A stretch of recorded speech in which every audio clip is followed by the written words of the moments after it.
ratiro mag oganda. Beno wacho kanyo ni ka ose nyaka sechegi ose dweche auchiel osekadho nyaka ne riwruok mar Kenya Kwanza ka utelo ma pacho kata kamano oganda pod ywak bate momineno ka kata ng'anyo moko item bagi gi Azimio ka giwacho ni pek mar ngima pod medo mero oganda jo Kenya.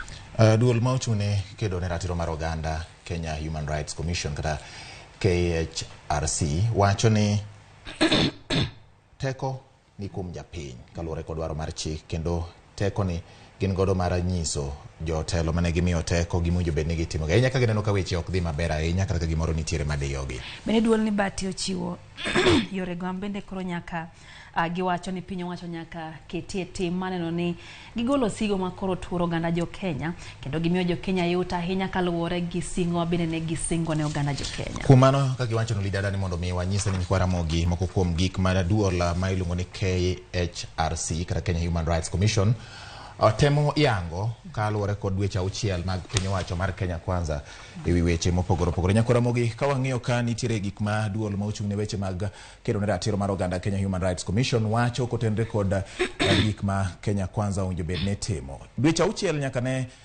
piny Kenya yutelo manyien motel gi kod William Ruto nitiere weche mowachi kaka sirikal tiyo ne nyaka non kaka Kenya Kwanza tiyo chakre ne gidonje telo. Maendi kaluwore kod weche mosebedo kalie kore ni nitiere moko kuom oganda kata jotelo mantiere sirikal ma wacho ni jo Kenya moko diyo gi penjo mathoth ahinya gi sani to gin mana gi ndalo manok kende nyaka ne gikaw telo. Mane momiyo Kenya Human Rights Commission wacho ni nyaka non kaka Kenya Kwanza tiyo chakre ne gidonje telo. Mae mabiro nyiso to bende gisebedo ka giluwo chike mane oketi kata chike moketi gi katiba kata gik mane gisingo.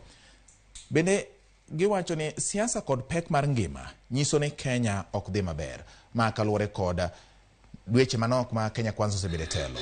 Kama dhi nyime Nyakwamogi wang'iyo kendo mamoko bende ma KHRC neno ni Kenya Kwanza dhi ataro mag chike mag omenda ma higa 2012 ma kaluwore kod kaka gisebedo ka gitiyo go omenda gi pok ma gisebedo ka giketo ne tayo tije mag piny owacho kaachiel kod mago mag dongruok madhi ne piny kata jo piny. Ka wang'iyo ka Nyakwamogi nyaka ket nyong'ong ne piny ne sirikal kapok weche okethore. Wacho ni nyaka gi sani nyaka ket nyong'ong gi jo piny ne sirikal kapok weche odhi marach. Ma kaluwore kod wach ma giwacho ni ging'iyo ndalo gi chaka gima piny Kenya ok oriere tira ahinya. Nitiere gik moko mapok ochopi kod piny owacho mar Kenya Kwanza nyaka ne gidonje telo. Nyakwamogi ka wadhi nyime kod weche ma ogol kod duol ma ochung' ne kedo ne ratich oganda KHRC giwacho ni ging'iyo kaka tayo sirikal kod kaka piny owacho tiyo kod omenda. Kuom dweche auchiel giwacho ni sirikal oketo omenda mathoth e tayo tije mag apis kar chopo singo mane giketo ne oganda jo Kenya. Nyiso ni kinde mag kampen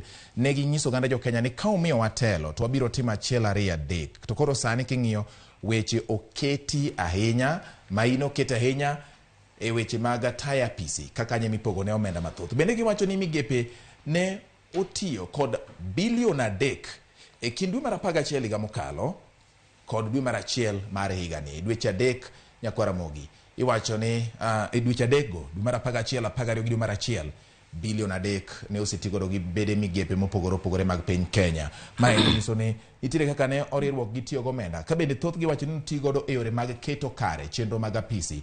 Lidia magi gin weche ma owachi kod duol mochung' ne kedo ne ratiro mar oganda jo Kenya kendo giwacho ni kuom ma nyiso ni piny owacho ni nyaka koro keti aketa ratil mar ng'iyeni to oyiengore kama chalo nade ka opim kaka tiyo gi apisi kod gik miketo ne jopiny. Batipane magitimo isia bende koro oganda kech nege pacho kata inono kanyo ka sirikal oketo omenda mathoth tayo tije apisi kar mondo chop singo mane giketo ne oganda jo Kenya. Ndalo chani nyalo winjo kane wacho ni wabro kawo bilion 50 wamiyo kijana, wakawo bilion moko 60 kata 100 wamiyo mine gi kijende osebedo koketo wangi mondo ging'iye pes mano ochikgi to mano mane osikgi mar Hustler Fund be koro chuno ni nyaka many kaka duoko kata wandi ofel kata wandi odhi maber. Kura pa wanegi ngika bende oganda jo Kenya pod oketo wangi dweche auchiel nyaka ne tenda Kenya Kwanza ka utele pachuka pod ging'iyo ka bende idhi mbek ne gi ngima mana kaka no sing negi ka be ni inyalo paro ka gidhi e limbe mag lamo jotelo ariyo mano jatend piny Kenya gi jalup ne githoro wacho ni miwa uru thuolo nwayudo ka Kenya ne en gima ne onge gimore iye. Nwayudo ka kirone ni nono. Koro gitemo mondo gitem nyiso jo Kenya ni ore aoya. Samoro bati giwacho ni ngoja timona nadecha. Kelo lokri marich. Hai. Koro miyo kaka wacho no Lydia, abro nyisi wach moro bang'e ka watiyo. Wadhi ane nyime kaluwore kod gik ma report mogol kod duol mochung' ne kedo ne ratiro mar oganda. Kaka sirikal tiyo kod omenda pod wan kanya. Apisi mar jalup jatend piny ne otiyo kod omenda maromo $880 ma 0.88 kata bilion 0.88 e tayo tijene e thuolo machal kod mane migepe otiyo gi bilion 3 cha. Nyiso ni kin dwe mar 11 higa mokalo gi dwe mar 1 higa ni apisi mar jalup jatend piny Kenya notiyo gi $880 e tayo tijene mag apisi. Ma nyiso ni sirikal dhi ataro mar kidieny mar 201 kare mar D mar chike e wi tiyo kod omenda mag jopiny. Wacho ni omenda mathoth winjo bed ni keto ne dongruok kata winjo bed ni omenda moko ipogo ne dongruok. To ka ong'i kaka ne piny owacho tiyo kuom chakre ne gi kawo telo nyaka dwe mar 1 higa ni, ne gineno ka chal ka gima piny owacho nodwa bedo gi rikni e tiyo kod omenda ka odok mana e kuonde mag apisi. Weche mamoko bende Nyakwaramogi, nitiere dwaro mar chik kaluwore kod chike mag omenda kod kaka itiyo kod omenda mag jopiny ni 70% owinjo bed ni dhi ne tayo tije mopogore opogore mag apisi ma oting'o kod chudo mag osach jotich piny owacho, balang' mopogore opogore, teko mag mauta ma nyamburko ringo godo kod gik mathoth mayudore apisi mag jotelogi, ng'iyo otese mag ndiko, ng'iyo kuonde minyalo goye barupe chapa kaachiel kod chulo jotije duto matimo tijni. Owinjo bed ni kawo 70% mag pok mar omenda mag bajet. To 30% kaluwore kod chike mag piny Kenya, ahinya to mago magayo weche mag omenda, winjo bed ni dhi e gima mulo japiny miluongo ni dongruok mar japiny. Kata kamano, chik dwaro ni 30% mar bajet oket ne dongruok kata 70% tiyo tije sirikal, mana kaka asenyisi no. Ei bajet ma 2022 nyaka 2023 marumo e dwe mar 6 mar higani, oketne kata noketne $3.3 trillion.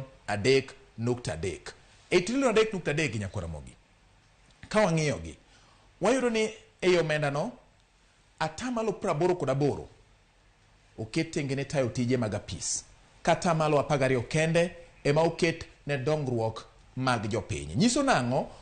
88% cha okalo 70% winjo bed ni dhi ne tije mag apisi gi 18%. Mano king'iyo kaluwore kod lipod nyiso ni piny owacho oseketho chike mag omenda. 12% ni piny ni 30% cha gi 18% Nyakwaramogi. Ma nyiso nang'o? Nyiso ni piny owacho ketho chikni kaluwore kod ni giketo omenda matin ne chenro mag dongruok mowinjo bed ni dhi ne jopiny. Ma dhi ataro mar 30% kod 70% mar tiyo kod omenda. Nyakwaramogi, kama dhi nyime kendo wang'iyane mamoro ma bende owach ka kotenore kod lipodni, giwuoyo e weche mag chuogo apise mamoko. Apise gi Nyakwaramogi oting'o apise ma onge kidieny mar chike ma pacho, kata kamano chuogi e bwo telo ni nyaka ne gibiye e telo. Chuogo lemo mar CAS, ma lemo mar jalup jatend migepe, entie, kata kamano kaluwore kod kaka ne oyalo bura, nowach ni lemo ni noko winjo bed ni bedo. Bang'e ochako wach ni en lemo mopuodhi kendo winjo bed ni obedo. Ma en lemo mabiro dwaro apisi, obiro dwaro jotiji apisi, obiro dwaro nyamburko kaachiel kod weche mamoko mathoth mariembe apisi mag piny owacho. Kanyo ibiro dwaro ni mondo mi med omenda madhika, kendo ka iwacho ni kelo pek ne Jakenya. Apisi mar jaod jalup jatend piny kod jaod jotend migepe kelo pek ne oganda Jokenya.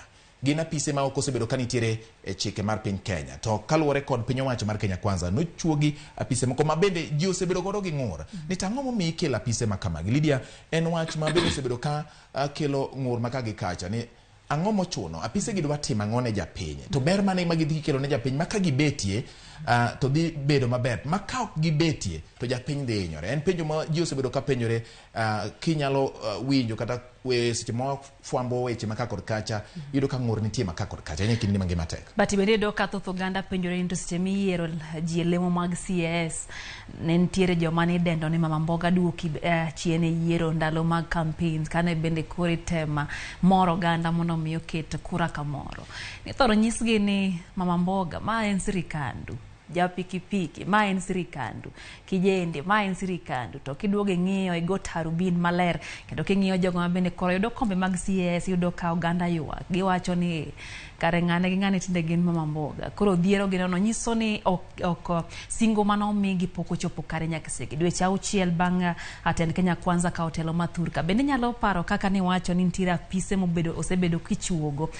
Negi singo ni ma en sirikal mabiro luwo chike ma pacho ka. Be gima koro wacho ni gisegore e piny kendo ok gichopo kare singo mane gisingo. Ni wan to wabiro mana tayo piny Kenya kaluwore gi chike ma pacho ka. To koro king'iyo nitiere apise ma bende ijuogo, tiyo kod omenda bende tiyo kod omenda ni e yore ma ok owinjo, yore ma bende gin tok chik. Koro bati iwacho ga ni kusema na kutenda gara kamano kane kotimore kanyo. Nyalo paro ni samoro dipo ni magi jok mabiro chung' ne Mama Mboga kopo ni omigi lewono emomiyo samoro nano ywak mar Mama Mboga mbui kuonde gendiko gipenjo kanyo ni to mabe jaboda boda to mabe Mama Mboga. Koro girito mondo ging'iyo Mama Mboga. Aparo ni chieng' mane gineno Mama Mboga ne en chieng' mane otel kode kane dhi som manifesto kanye manogike to kwachak wanene kendo manifesto ma luongo nang'o duond Mama Mboga ni manifesto wagino ni manifesto ni biro tim kaka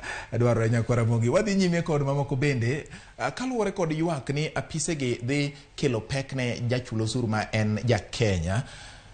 Wacho ni ma miyo jo Kenya iketo kod chudo mamalo mag osuru. Nyakwara Mogi ma kaluwore kod lemo mano wacho ni ochuogi ma ne oketie katiba kata pend chik mar piny Kenya. Omenda ma itiyo godo e apise gi inyalo med ne counties mondo mi ores jopiny. Duol mochung' ne kedo ne ratich oganda KHRC temo wacho ni ponono ni apise gi onge ber ma gidhi kelo ne achiel kachiel ne jopiny. To piny owacho ma counties noseketi ka mondo mi ochop dwaro mar jopiny e kor gwenge. De ber ka omenda midhi tago da apise gi always bath gi moro opogne county ka county samoro kaluwore kod dwaro margi mondo mi gidhi gichop godo dwaro mar jopiny ka gires jopiny. KHRC bende wacho ni ok gimor nyaka sani kaka sirikal tiyo kod omenda mag jopiny. Nyakwara Mogi ka wadhi nyime kendo wang'iyo koro weche ma otenore kod gik ma KHCR wacho ni dwarore ni nyaka tim. Gin bende giwacho ni ka koro chopo mondo mi piny Kenya oriere makare mondo wang'e ni telo mar Kenya Kwanza dhi nyime gi chopo singo mag pend chik mane gichamo mama ka giwacho ni gibiro rito magi nyaka tim. Buch jotend migepe nyaka lo chike mapuodho kaka itiyo kod mwandu mag jopiny. Buch jotend migepe gi oting'o kod ka apisi mar jatend piny Kenya, apis jalupne, apis jatend jotend migepe kaachiel kod migepe mag piny owacho. Mano koriw ma dho ngere dendo ni executive. Kopogore gi mano bende od bura kokale committee mar Public Accounts Committee nyiso ni committee mochung' ne ng'iyo kaka itiyo kod omenda kaachiel kod mwandu mag jopiny PAC nyaka ket nyong'ong ne kaka itiyo kod omenda mag jopiny. Ka ok gideo ni samoro jakom margi kata thothgi nosiro piny owacho matiyo sani nyaka giket nyong'ong mar ng'eyo ni owinjo bed ni itiyo gi omenda jopiny kaka chik dwaro. Nyakwara Mogi ka wadhi kendo gima nyaka tim kaluwore kod KHRC en ni apisi mar janon buge mar omenda mar piny owacho ma iluongo ni Auditor General nyaka non weche ma ogol kod apisi mar jaga budget miluongo ni Controller of Budget. Kopo ni apisi mar jaga budget wacho ni nitiere chich moro ni omenda ni nokwato koti kod yo makare. Apisi mar janon omenda buge omenda mag piny owacho miluongo ni Auditor General nyaka non malong'o mang'e ni adieri owuok e yo makare. Kopogore gi mano bende makore wach mogik en ni jopiny e weg teko kendo owinjo gi kwa joma ne gimiyo telo mondo ket ngima obed mayot. Mae wach maduong' Nyakwara Mogi manitiere kane kuom gigo duto te teko pod duok ne japiny kaluwore gi chike mag piny Kenya kendo nyaka gikwa ka ginyiso jogo mane gimiyo telo ni keturu ngima obed mayot. Lydia, mano e kaka duol mochung' ne kedo ne ratiro mar oganda Kenya Human Rights Commission wuoyo kotenre kod weche mag nonro magitimo no gigi mag degier mondo mi tim piny owacho. But yaro kaka giluongo ni pamoja tutetee haki.